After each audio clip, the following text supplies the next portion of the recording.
Hello and welcome back to the Glorious Gnomes. Apologies, this episode's going up a little late. The first version of this, there was a Windows update before I did it, so all my mic settings were changed. There was no me on the video, which some people take as an improvement. I personally think that it needed to be redone. So that's what I did. Now, let's talk about what I was going to talk about at the start of the previous, version of this episode, which was Elective Monarchy, because there were people who asked about it in the comments. I just want to clarify.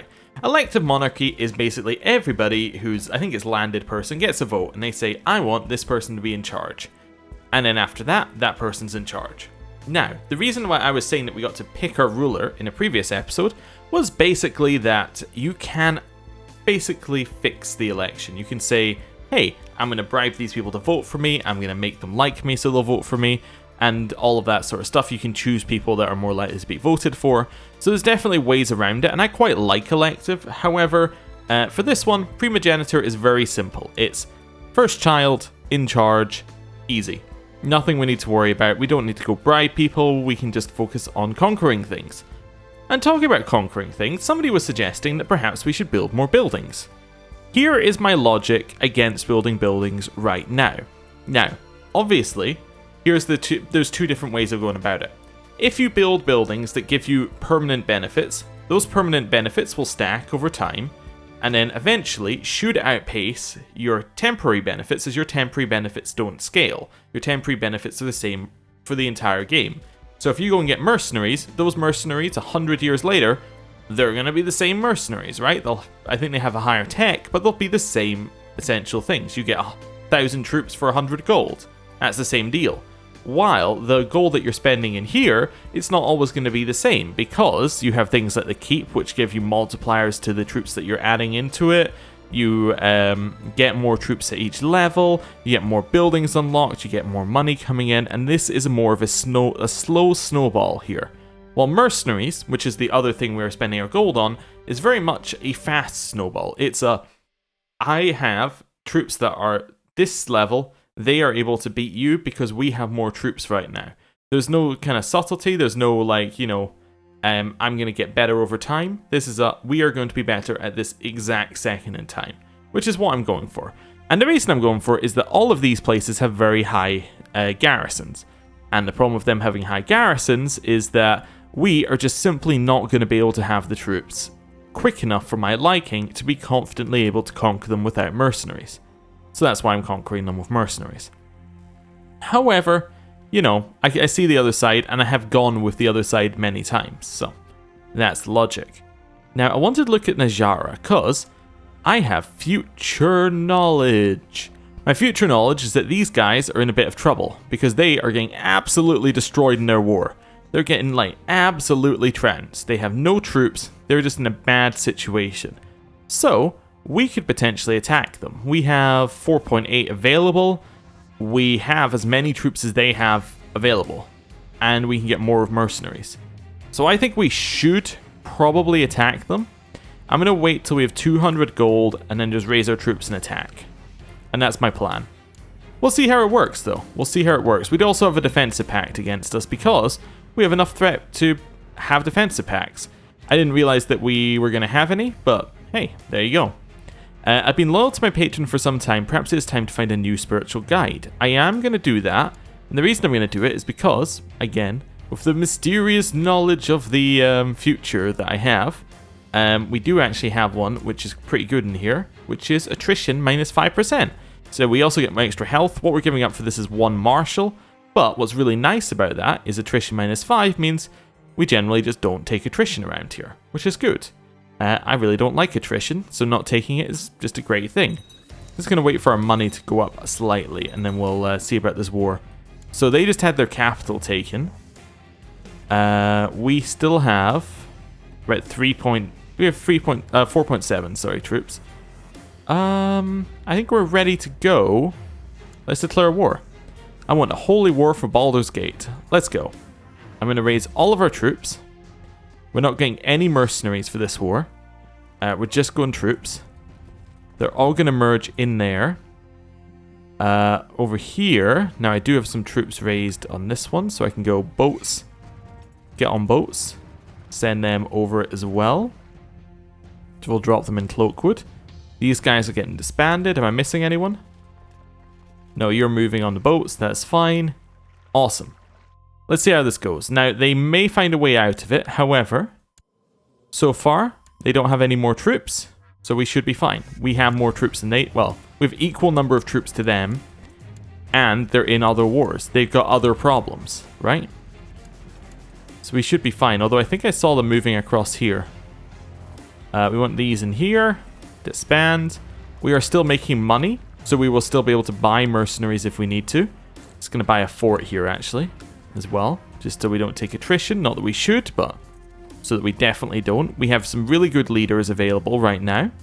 So I'm happy. I think we just sit here and siege and see what they do. They might come over here and attack us, but if they do that, they're losing their other war. So either way, Najara are in trouble. They now have 5,000 troops. I think they just hired some. They might have just hired some troops. Yeah, so they are coming over here. Now, they can't actually cross the water at us, which is good. Granddaughter's been born. Alright. Wait till we finish the siege. This adventurer's coming for me. Now, what I'm going to do is I'm going to raise some mercenaries. So we're looking for... How many are... We're making one a month. So yeah, we can't get any more than one lot of mercenaries reasonably. Move them over here. Continue our siege for just now. I think they're going to take an attrition tick if they assault down again. Maybe. Anyway. We have more troops. I'm going to attack in. This child needs an education. Now, I have been told that a green and a red is actually more positive. Like, if this one was green, this would mean that this is, like, slightly better than just a neutral one. However, this isn't the situation here. We just have one good trait, so we're going to go with that.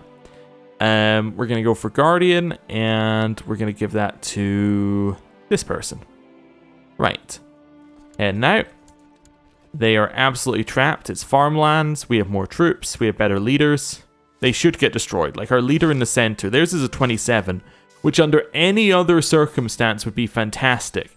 However, we have a 29, which is pretty good. And then on the other two flanks, we just have better leaders and more troops. So, well, actually, we don't have more troops on this flank, interestingly. Their center flank just has none, which is crazy. Anyway, we're winning here. Ooh, we are marching through the farmlands when one of my officers mutters, "Once I'm back in Coastway, I'm giving up this soldier in life. Maybe I'll be a baker." We can get direct leader, which gives us lead in the center bonus. I'm going to take that. Yeah, that's fantastic. We crush their troops. We can now assault these all back down, which we should do and will do. The reason we're going to assault them down... oh, actually we can't assault the last one because they actually hold it. But the reason we were going to assault them all down is because that gets us a ton of war score really quickly. And if we get it all, which apparently we do have it all right now, it gives us... it gives us ticking war score. I think the reason we have it all is to get ticking war score for this, you don't need every sub-holding. You just need the top level holding of each province. And we have a top level holding here because it's already in our land, so... Yeah. I'm still going to siege this down because it's still easy to siege and it's in their land, so it should be nice and... You know. It should get us war score, should get us money, should be good. That's what I'm going for. Right. Up here, I'm going to continue sieging their land. I don't think they're going to get more troops. We did destroy quite a few of them.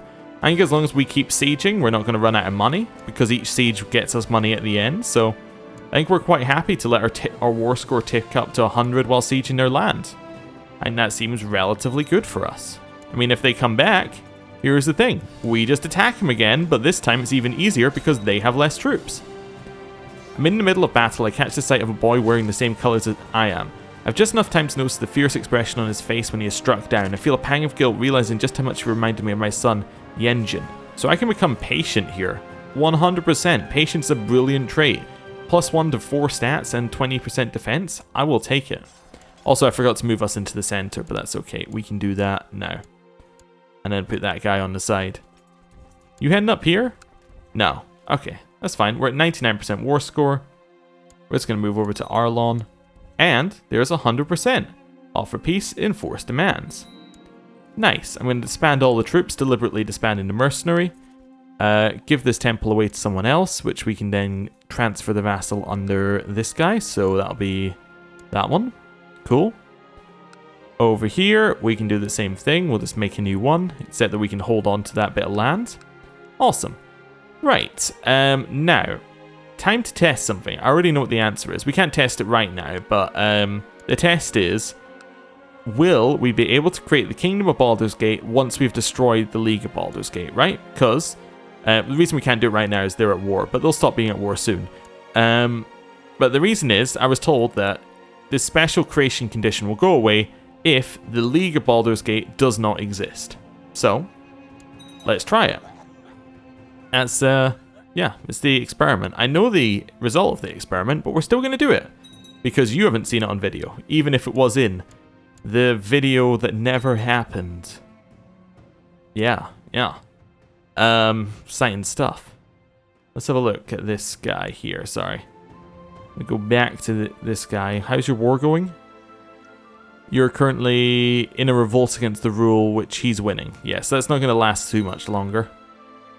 Right. It's all alright. There's a new person in charge of the Fields of the Dead, which I believe means the previous one is dead. Yep, that's my nephew died of chamber business. I see. Oh, we should marry off my sons. I did this in the previous episode, but forgot. As in the episode that never happened. Yes. We'll stop doing that. First son is going to marry my cousin, which is a traditional nobility thing. But she's bright, he's quick, should have good children, and she's a wizard. So, you know, well, what more do you want? And then if we head here, and head down this way, this should be the other one, yeah, who is also, I think, smart. Yes, I was also told that last time I clicked this button by accident. I didn't mean to, but apparently I did it. It must have been just muscle memory, but yeah. Anyway, that would be why we had a matrilineal marriage last time. We can claim Yatar for my daughter-in-law. Where's Yatar? Or Yartar. Yartar is up here. The suzerain is Duchess Storm, the Bold of Silvery Moon. Okay, and that's Storm Silverhand. That sounds like it should be somebody you know. Does she have a... So she is Mistrian, chosen of Mistra. Just trying to see... she does have a biography. Okay, so probably is related to some game of some sort. Looking at where she is, she's up here. I'm going to guess Neverwinter Nights. Just as a guess, but hey, whatever. I have not played that, so I would not know. Hey, we have an adventurer attacking us. How many troops do you have? 1.8. Alright. Raise up, merge up. That's fine. Merge up. Then we'll go kill whoever's attacking us. So we'll lead the center, we'll give that guy the side, and we'll give this... Actually, we'll give that guy this side because it's got more troops. And then we'll give you that the other side. Where are their troops? The troops are down there? Oh, they must be on boats. Oh no, they're attacking Lantam, apparently. I might need... Let me raise my fleet levies. Oh, they're over here now. Okay, that's fine. Whatever. Disband the fleet levies. Do not need them. They were on boats. Right. Oh yeah, disband the fleet levies. Cool. Attack. We're attacking in. They have no chance. What's this? Oh, it's a lizard folk. I see. Well, that's fine. So, destroyed them. They're running away from the coast, which isn't good for them because, well, we're going to chase them down and kill them. Yeah, pretty much no way out of this for them. 100% war score. We have captured a lizard folk. Can we recruit you? Recruit! Aha! They are now in my court. I've got somebody who isn't a normal person in my court. Not that gnomes are that normal, but you know, you get the idea. We have a lizard person in our court. I don't believe we can recruit this guy. No. So I'll just ransom him back for 10 gold. Hey, that's somebody new in our court. It might mean that we get lizard things in our court. That'd be good. Yeah, fantastic.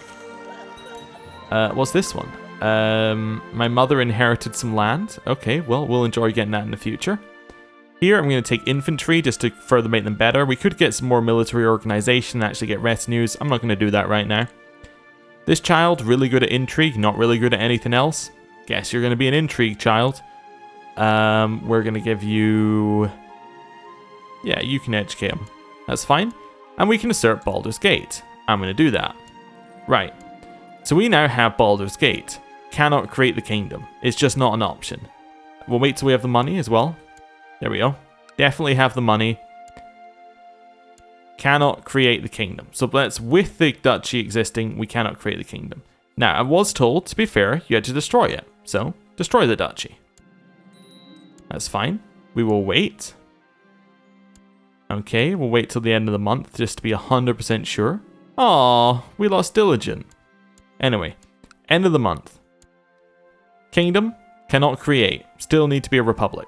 Don't know whether you need to do anything else, but at least from my experiment, you can't do it. Now, the other thing I could have seen what somebody meant is maybe you needed to destroy everything. Like, you also needed to destroy, like, the people in it. Like, you had to conquer all the land and have no trace remaining. Well, that might be true, but that's very difficult to test. So, yeah. From my experience, that does not remove the special creation instructions. Anyway, that's fine. We wanted to destroy it anyway, because that stops him having claims on it, and we didn't want to have it around because then this guy would want it, and we don't really want him to have it because we have some land within it. So, that's okay. You are now also not important in the slightest, so we'll just unmark you. Right. With that, I'm going to end the episode. I know it's a little bit short, but we got through everything that I was planning to do a little bit quicker because I had already done it. Thank you for watching. I'll see you next time. Goodbye.